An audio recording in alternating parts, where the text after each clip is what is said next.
And hello, welcome to Mike Sports. I'm your host Eric, along with Landry. We are ready to go here on another episode of Mike Sports. How you doing tonight, Landry?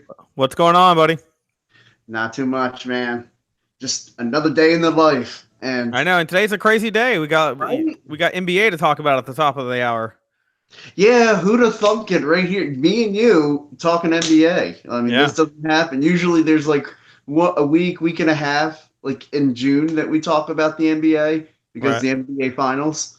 But now, free agency, they've done something, and I think the NFL has done a good job of this too, with being able to make free agency almost like another game day. Yeah, I gotta admit, the NBA has come up a lot, and maybe throwing the word lottery in there and stuff now to make it a little more I guess, attached to it. Um, you know, Right. being here where I am and being where you are, we're both on opposite sides of the country, so I think we get multiple perspectives of what's going on depending on the crowd that's around us. You're probably in more of an NBA area than I am, being on the Right. Northeast, and being over here in the Southwest almost. For me, we're more football. But the thing is today Kawhi Leonard's a big deal down here because he bailed on the Spurs. So there's a lot of Right. animosity about Kawhi Leonard down here. A lot of people think, you got the people who championed his move to leave. They thought he was being jerked around, and you got the other people saying he was making up stories just to get out. Which I Yeah, think, and I don't know what that was, but I hate his guts for what he did to the Sixers with that four bounces and in. That right? was rather Yeah, painful. yeah. The last minute, Oh, yeah. that was So what do you brutal. think? Okay, so right now we know Kawhi Leonard has not confirmed his destination. I say Lakers. Yeah, I mean, I kind of feel that way too, but I wouldn't be surprised if it were the Clippers. I feel like the only reason now it would be the Lakers is he already has the guys in place to team up with. If he goes to the Clippers, I feel like he has to then try to go into recruit mode, and most of the big names have already gone somewhere. So the Lakers seem like more of a plug and play type situation where he can just go in there, and all of a sudden you've got him, LeBron, and Anthony Davis, and they're ready to go. Yeah, they're the new Golden State. Right. Yeah, they got all the players that matter. That basically most teams at most hold two good players at a time, and the Warriors have been an exception for that for a while. And now you flipped it over to the Lakers with Durant going to the Nets, Right. and I don't remember, is Klay Thompson still, has he already committed, or Yeah. is he He still up in he the air? signed his max extension with Golden State. Okay, yeah, I missed But that. he tore his ACL in the NBA Finals, and so there's a lot of questions as to whether or not he's going to be ready at all next season. Definitely not by the beginning of the season. Well, rumor is that the Knicks were hesitant to bring Durant and give Durant a full offer based on Right. the medical report that they saw. Right. And look, considering their track record with guys like Stoudemire and Carmelo Anthony, and even going way back to Stephon Marbury, you can understand their hesitation to want to commit to a guy who right away you're probably losing year one on that contract. Yeah, yeah. I think so. I think Kawhi goes to the Lakers, Yeah. and the reason I think he goes to the Lakers is for what you said. I don't think Kawhi is kind of like a quiet giant. He's not really, he doesn't need to be Right. the mouth. He doesn't necessarily even need to be the leader. That also plays into maybe the psychology of it. There's a part of me that thinks he likes the Raptors a little bit because he kind of is the guy, the main Yeah. the main guy. And if he knows if he goes to LA, he now moves maybe not even a second, but maybe into the third spot of being with Davis Well, there. right. And all of a sudden, you're LeBron's help. If Yeah. and everything like you were in a no-win situation kind of because if you guys succeed and you win an NBA championship, LeBron won an NBA championship. If you fail, you were the help. You were the guy that was supposed to go in and help LeBron James. You failed and you let down LeBron. Like Yeah, it that's looks more like, oh, we recruited the wrong guys. Not LeBron right. didn't do his job, but oh, we must have gotten the wrong cast. Because how Right. could LeBron fail with the right cast? You know what I mean? Yeah, yeah. I mean, that's kind of the way it looks. And and that's to me, if I'm hesitant to go, if I'm Kawhi Leonard and I'm hesitant to go to LA, that's the reason. Is because I know no matter what, I'm not getting the credit and I'm getting all the blame. Yeah. Well, I mean, I think I think he's going to the Lakers, but if I had to pick what I would do, I would stay with the Raptors. Also, I haven't seen the money value here. I don't know what the number is that he would be offered by the Lakers. I don't know if you have any I transfer. think like 4 years, 140, I think. Yeah, and I mean that's basically top QB NFL money Yeah. right there. You know what I mean? That's pretty damn good money. I mean, what is that? 35 mil a year? Yeah. About. And I mean, look, to me, that's not a lot of money. Just kidding. But I don't know. I mean, I walk around with that. You know? Is this one of those things where the Raptors compete with that and they give them a similar offer, or they just exceed it and say, we'll give you 160. We'll throw an extra cool 20 mil on top. Well, the way the NBA works is the Toronto Raptors can actually offer him more. Right. That's what I'm saying. Like, would they go like a 160 route and beat the 140 out? Well, they could go their max they can do, I think, is 5 years, 190. That's my God. I did not even think about an extra year. I'm thinking within the same 4-year offer. Yeah, you're throwing another year on there. Okay. Yeah, that's the Supermax deal. Yeah, like Clay got. Yeah. Where right. you go crazy with it. Yeah, you just say, look, you want to be this team for life, basically until your retirement. Here's what you're trying to pull off. Their idea is the reason why they do that is they wanted to motivate guys to want to stay in their same spot. So teams can become consistently good versus jumping every year. Like Durant to me is the smartest about his contracts. Durant says my loyalty is to nobody. My loyalty is to the money and a championship. And it doesn't matter what team it comes from. As long as the money and the potential for a championship are there, that's where I go. And a lot of people, knock Durant for that. I'm actually pretty cool with that. In this league, I think players have gotten smarter. The power that teams have typically had to be able to just cut players and move them around. Players are taking their own power into their own hands. And that's something the NFL, players are trying to learn from. Of course, it's a different dynamic. But I think the NBA is championed by that kind of attitude. And I think a lot of that super team mentality and jumping around came from, LeBron James, the decision he did on ESPN and everything. I think that's where all that kind of like really became like a big staple point. Right, because I mean, Dwayne Wade recruited LeBron, went out and actively recruited, and that was like one of the first instances you heard of a superstar really actively recruiting another superstar. Right. And I mean, now granted, a lot of times you get stuff like that, like Donovan McNabb openly, tried to recruit Terrell Owens at the Pro Bowl the year before the Eagles got him. Right. But Dwayne Wade and his recruitment of LeBron James, that was like the big thing. Like that started that movie that made like a Kevin Durant go into Golden State, because the big story is after Oklahoma City blew a 3-1 lead to the Warriors in the Western Conference Finals, Durant was dejected, and Curry went over to him and said to him, "Hey man, just come with us. Just come on over here when your contract's up. Just come sign here. We'll go make magic." And they did for 2 straight years, and made LeBron look silly in the process.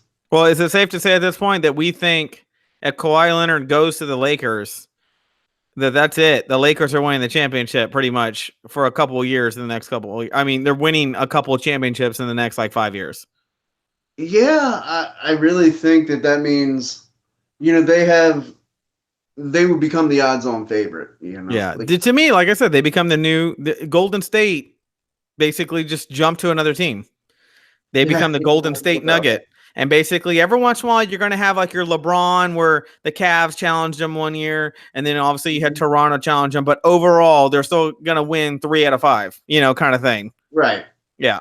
You're going to have different teams come up, but you're not going to have another team as consistent as them and being there. Sure. Yeah. And if that group gets together in Los Angeles, I think there's a good chance they go to the finals, and maybe there's a team like. And here in my backyard, they talk a lot about it, the Philadelphia 76ers maybe being that team. Joel Embiid, Ben Simmons, they went and got Josh Richardson in the deal where they sent Jimmy Butler to Miami. Right. They got Tobias Harris. And that's something I could spend a half hour talking to you about, how this Sixers team went from being a team that their defensive philosophy, just go down and shoot more. And now they're going to play some good team defense with this. Well, I group. wonder with Golden State kind of, players falling off now, and well, not players, but the main. I think Kevin Durant was the best player in the league, in my opinion. Absolutely. Granted, he was hurt, but when people were talking about LeBron and whatnot, I'm like, no, to me, Durant's a better player. I call Durant the assassin. Yeah. Like, I just think he assassinates people. And right. I think that with Durant going and Kyrie Irving, I think went to the Nets as well. So you got them two going. I wonder if they could add a third person somehow and get someone else in there. If that would kind of I don't know where their salary cap is at now. Yeah, that's what I'm saying. I'm saying eventually. I'm not saying right now. I'm saying I'm wondering if like next year, if they can make some moves and whatnot, maybe get an additional third good player in there and have the Anthony Davis and the LeBron and Kyrie Irving if he goes. Now people are saying, oh well, he might make an announcement tomorrow. I said, yeah, if he's going to the Lakers, he'll do it tomorrow because it's America's Day. But he's damn sure not going to say, oh, I'm going to stay with Toronto on the 4th of July. It's funny. Like a lot of people thought that it could have been Monday that he was going to make his announcement, and they thought, man, how much would that stink for the people of Toronto if on Canada Day he leaves Toronto? Yeah, so I said this is like just like a little nice little bubble for him to deal with. But well, that's my thoughts on the NBA. Let's move on to the NFL. Yes, yeah, back to the NFL. It's always good to get back to football. Almost there. Yeah, I can't wait. It's almost done. Not close enough, man. Not close I know. And thank God for Hard Knocks. Hard Knocks gives you that little taste that you need to get you kind of warmed up. It's kind of like smelling the pie in the oven. You can't eat it yet, but man, that pie smells good. I'm ready. Like I'm willing to wait 30 minutes to eat that thing. Yeah, that is a great comparison. And I mean, to me, like I love watching the first preseason game. I'm going to be dialed in. I think it's Baltimore and Denver play in the first preseason game, the Hall of Fame game on August 1st. And I'll watch a good 5 minutes of it, and I will be wired as all get out, like with excitement. And then I'll sit there and be like, okay, I'm watching the third string guys who I'm never going to see play, and I'll probably get bored and start scrolling on my phone. But for those 5 minutes, I will be intense and into football. And then it'll be Hard Knocks. I'm really excited about this season of Hard Knocks, too, watching the Raiders. Yeah, definitely. It's going to be a good time. Definitely. So, I mean, today we want to talk about coaches on the hot seat. Mm-hmm. You know who I'm going to say? Gee, Doug Peterson, right? Yeah. Oh, yeah, definitely. I'm just, Peterson, I think he's got a little bit of gray hair, which to me, he's already putting him out to pasture a little bit. I think in his book, I think he's going to become a writer and he's going to move overseas and write romance novels. So I think Doug is on the hot seat now. But let's get to the real meat and potatoes. I've been pissed off for 4 years that Jason Garrett's still been the coach of my team. It's the reason I didn't give a shit when we started talking about, oh, well, we got a better O-line. I said, until Jason Garrett's gone, we're not winning the Super Bowl. It's that gut in me. That's just that I like Jason Garrett, but to me, he belongs in a coordinator position. He's more of a motivational guy. I just think the NFL has evolved in a way that he hasn't completely evolved with. To me, when I look at the Cowboys, can we smash the football? Sure. Can we make some big plays when it counts? Sure. But I don't see our offense adapting to other team strategies. Like say we'd gone and played the Patriots. I think we just would have been outsmarted. It didn't matter how talented we were. I just think we would have been outsmarted. And I think that comes down to coaching and play calling. Now, granted, Jason Garrett, being a quarterback from the 90s behind Troy Aikman and every not, doesn't mean, that he knows the best play every time or that he's going to call the worst play. But he picks the offensive coordinator, and typically you're going to pick someone with an offensive mind that you agree with. So obviously, if he's picking these guys and these guys are running the plays that they're running, as a Cowboys fan, I sit there frustrated half the time going, we know that doesn't work. That hasn't worked in the last 6 games, yet I still see it in the playbook. I'm confused from a logical standpoint when an equation gives me the same answer 5 or 6 times.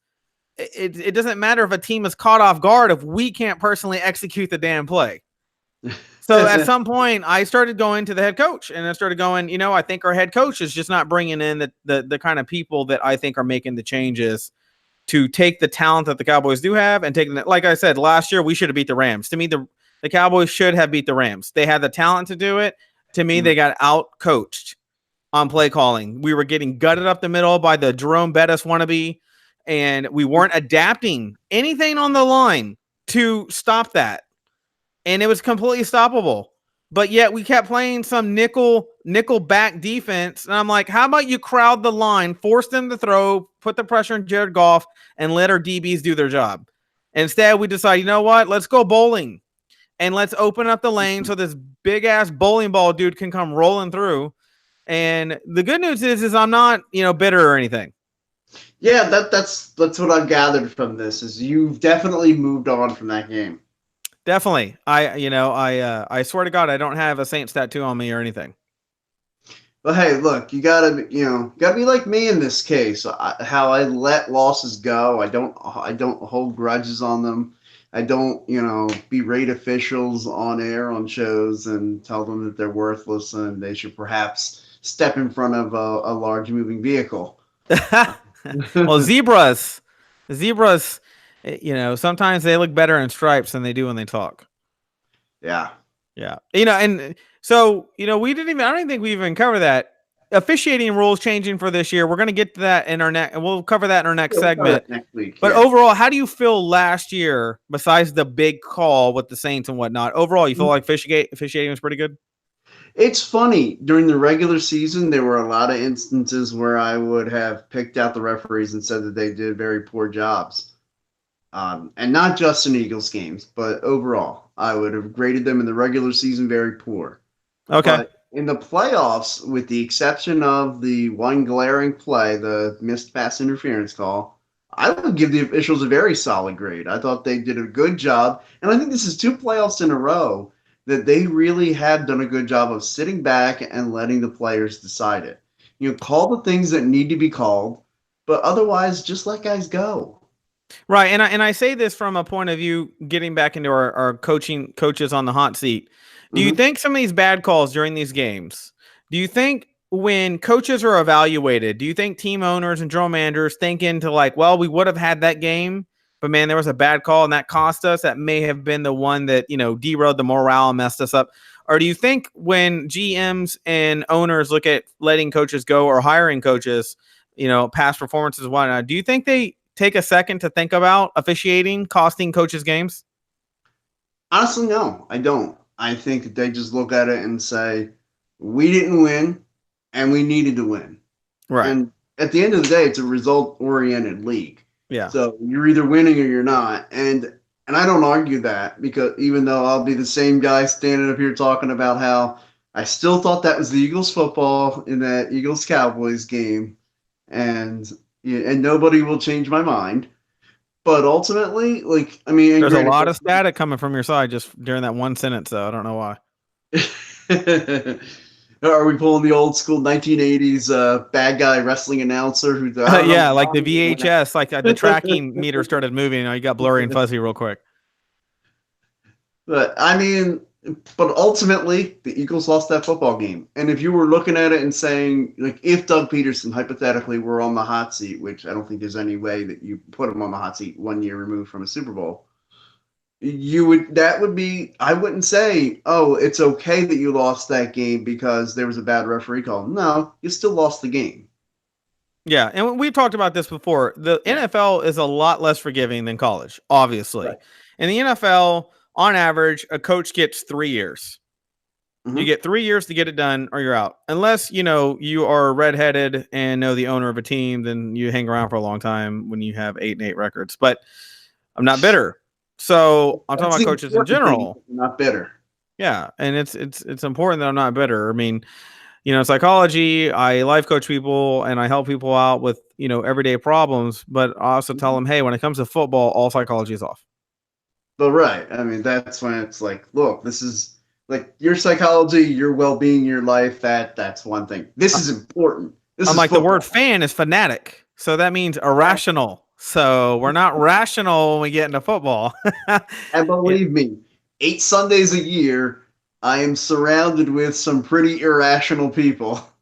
Yeah. Didn't you meet a girl one time by throwing a cup at the back of her head at an Eagles game? Yeah. You dated somebody, if I recall. Yeah. So apparently that's how Eagles fans, for folks out there, Eagles fans meet their women by beating them with liquid during a football game. Yeah, absolutely. And it wasn't a Absolutely. beer, so it was okay that I tossed it. Yeah. Yeah, exactly. As long as you left a little bit on her shoulder so she could put a cup in her hand and drink out of it. I mean, Right. beer's good to the end. That's the way we look at it. Yeah. But so I got Garrett. Who do you got? Like, who's your top hot seat coach? I'll stay in the same division. I'll say Jay Gruden. They've got to start doing something You to think with get. a new quarterback, you think they're going to put him on the hot seat this year? Yeah, yeah, I do because Okay. this is now his third quarterback that he's had an opportunity to try and win with. Normally, you don't get more than one, Right. and that's something that has to register with the ownership. There is how long does he get to keep riding the lure of his last name? Right. He's the other Gruden. And look, and I think he's a good coach. He does a good job. He was a good coordinator before he became the head coach. He did a good job in Cincinnati, and I think he's a good coach. But ultimately, at some point, you got to start producing results. And this is, I believe, his fourth year with the Redskins, and has yielded no results. Okay. You've Yeah, I got think to. it's. I think I'm not sure I'm there because they just drafted a quarterback. I think anytime you get a quarterback, you have to give a coach 2 years with that quarterback in order to see if he can help get results out of him. And then if he can't, you go, okay, you obviously need a new coach.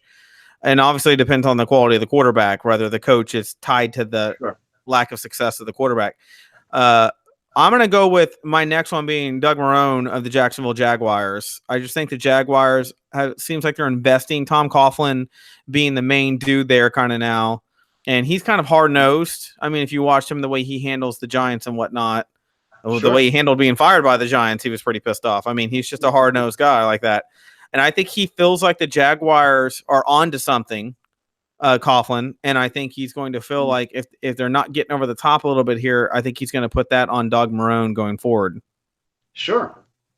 And I think that's reasonable. And I would look up and down around the NFL, like teams that if your coach has been there for more than 2, 3 years and they haven't gotten anywhere, like anybody could be in the hot seat.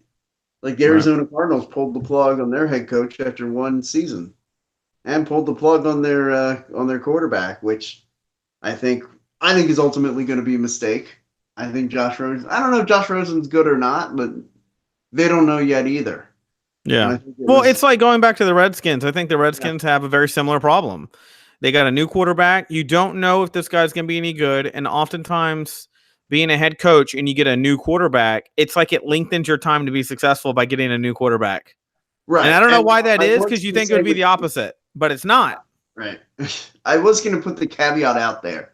Now, if the Redskins are one of those teams that early on in the season they kind of look sluggish, things aren't going right for them, but they start to get things right. They're moving in the right direction, even Yeah. if they don't make the playoffs. I think if you start seeing the growth of Haskins and just this team headed in the right direction, that will buy Jay Gruden more time. Well, I think the Redskins, since they're considered a racist team because of Sure. their logo, they're never going to be successful. I'm kidding. I think political correctness is a crock of shit.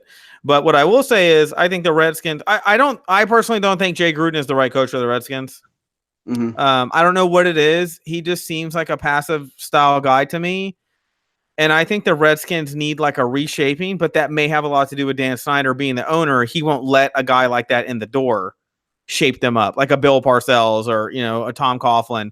He won't let a guy like that in because that sucks power from him. And that may be that old Jerry Jones style way of doing things where the coach is really just a middleman between the owner and the team. Yeah. And look, I don't necessarily think an owner has to be completely hands off for a team, but I think there has to be a point where you let your coach do his job. You put him there for a reason, let him do his job. And now, if at the end of it, after a fair evaluation period, if you decide he's not doing a good enough job, well, then you, as the boss, have that right to go ahead and terminate him. Yeah, no, I But totally agree. I mean, nobody knows more than me, being that I had a Super Bowl coach fired. yeah, oh So I mean, man, you don't even got to go there with that was me. a Me and deep Jerry circle. Jones, I have a love-hate relationship with Jerry Jones. I love Jerry Jones on a human level, but I've also watched Hard Knocks with him. I understand he loves the team. He bought him. My whole thing is Jerry Jones, for God's sake, suit up and be a coach on the sideline. Like, get out of your general manager position. And if you love them that much and you think the coaches, better, well, then get on the sideline. And if you're going to be a general manager, well, then get away from the coach and let him do his job. And Jason Garrett, to his credit, which I don't give him credit much because he's redheaded. Redheaded, I think they're leprechauns and they fix your shoes after midnight. But I think that I think Garrett has done a good job. Like I said, he's locked Jerry Jones out of the locker room after game so Jerry Jones can't get in there and interfere with things. And I appreciate somebody doing that. I'm sure the next coach will take note coming in. Right. But Jerry Jones, I mean, I'm sure he knocks on the door exactly 8 times to remind him of 8 and 8 seasons. That would be appropriate. Yeah. You got to have levity when you're bitter. Exactly. Well, I mean, that's what keeps it from looking bitter. It's like, and you just look like you laugh at your own misfortune. Exactly. So who would be your next coach? You know what? I got to look Mike Zimmer in Minnesota.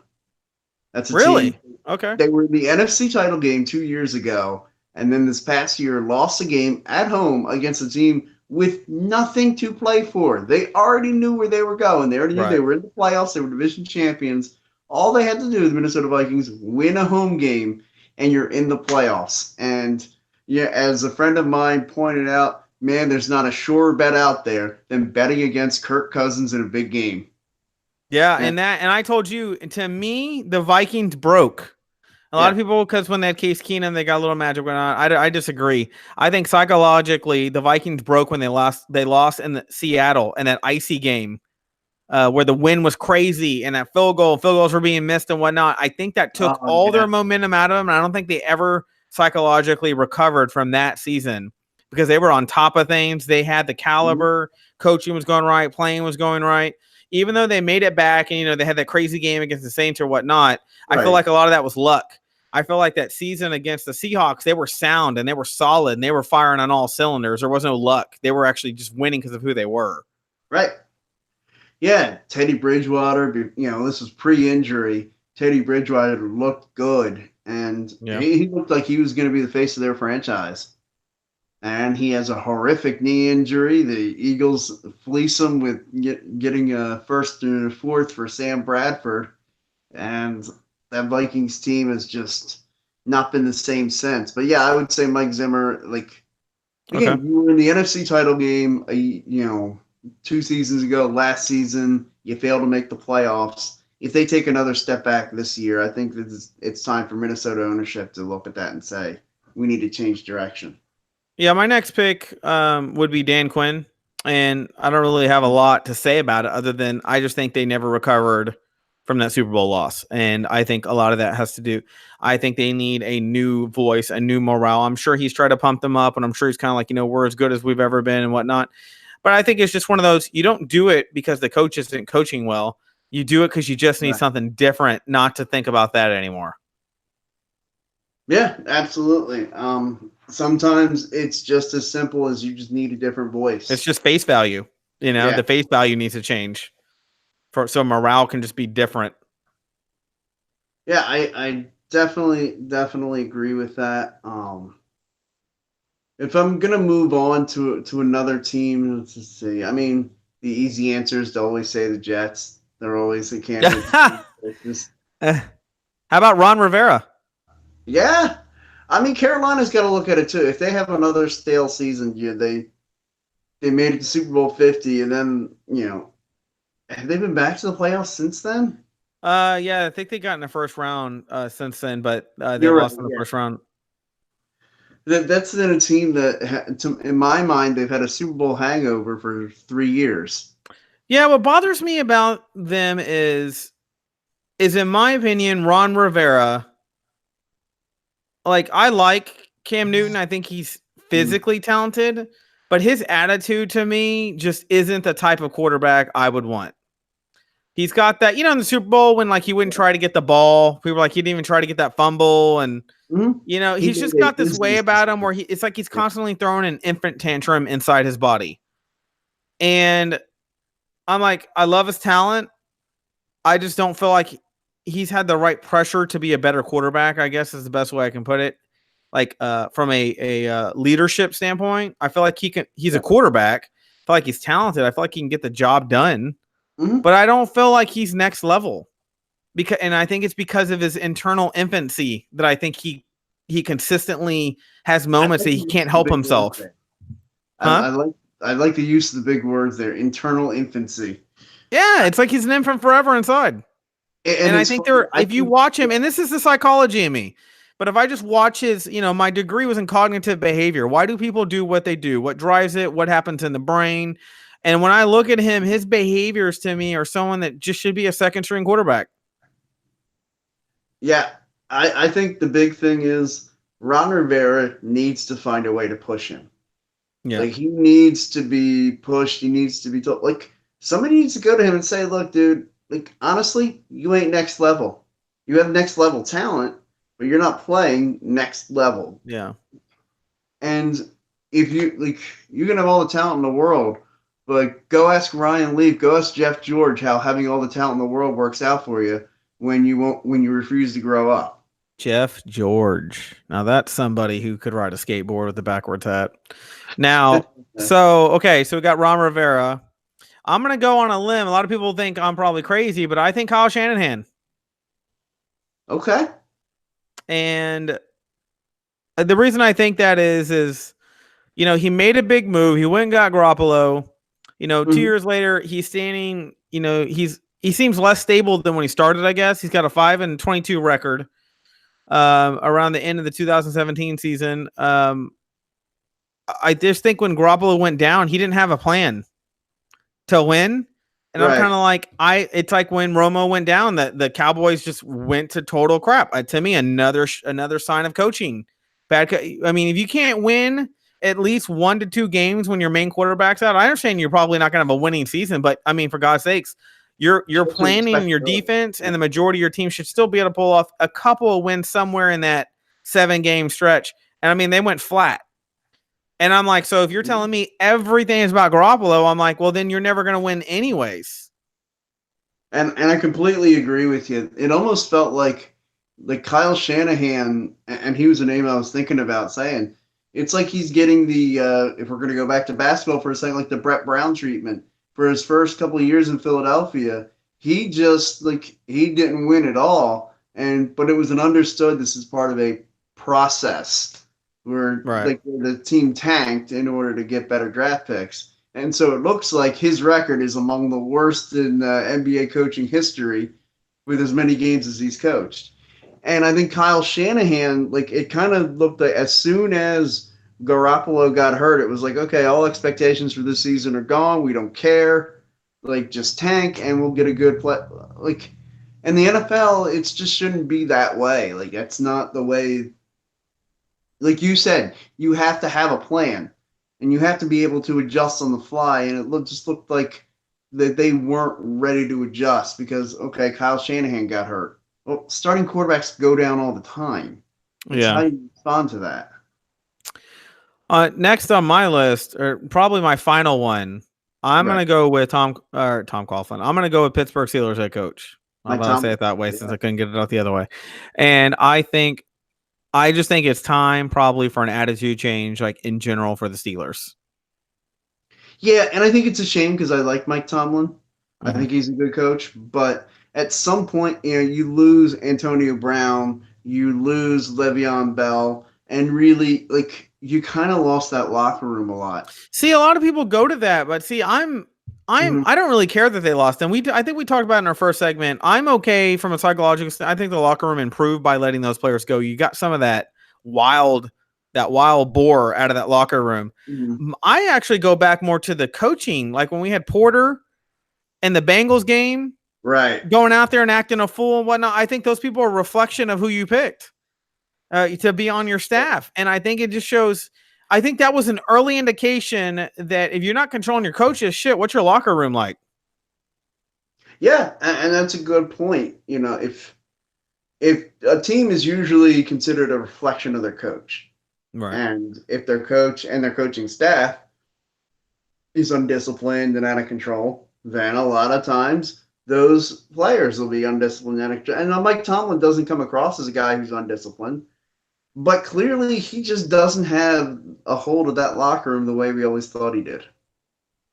Yeah, look, there's 32 teams to look at across the league, and like you said, there's the obvious ones like the Jets, and you got the Arizona Cardinals. You got those teams who like they always talk about they're peaking a little bit, and then they just the Bengals. You got the teams all those coaches, but I think the ones we talked about, some of these teams have been successful in the last 3 years, but still Right. we think that there's hot team. I mean, look at the Cowboys. We're just in the semifinals basically, and we got the Steelers where the year before. This year, I mean, they were ultra competitive. They were playing They were the playing Patriots, who pulled a flea flicker on them, and kind of won the game and set the tone with that. But they were competitive up until then. And then you have Doug Marrone. I mean, you had the Jaguars playing the Patriots, 2 years ago? Yeah, in the AFC title game, and should have won that game. Yeah. So I look at these coaches and I'm like, look, a lot of these coaches have had success. We're talking about a coach from Atlanta Falcons that was just actually in the Super Bowl, 3 or 4 years ago. And so we're not talking about coaches that just suck or because their organization suck or their team suck. When I look at Tom and I look at and I look at Atlanta Falcons and I look at I wouldn't say Zimmer. I'm gonna leave Zimmer out of this one. But when I look at teams with the cachet like the Pittsburgh Steelers have and whatnot, I'm like, a lot of these teams just need morale turnover. They just need the script needs to be flipped so they can just have a fresh beginning. Not necessarily because these coaches couldn't be successful if given more time again. But I think it's just, it's one of those hand the torch over. It's time to just leave your legacy where it is and move on so the team can just have a fresh start. Well, no, we talked about part of the premise of tonight's episode is coaches on the hot seat. Are we as an NFL society, are we not giving coaches enough time to develop these players and to develop their teams? I know we talked about the 3-year window that most coaches get, but then a case like in Arizona where they pull the plug after 1 year. I wonder if some of these guys would be more successful. Like the Pittsburgh Steelers, they went from Chuck Noll to Bill Cowher to Mike Tomlin. That is all the coaches they've had in our lifetimes. Yeah, that's amazing. Yeah.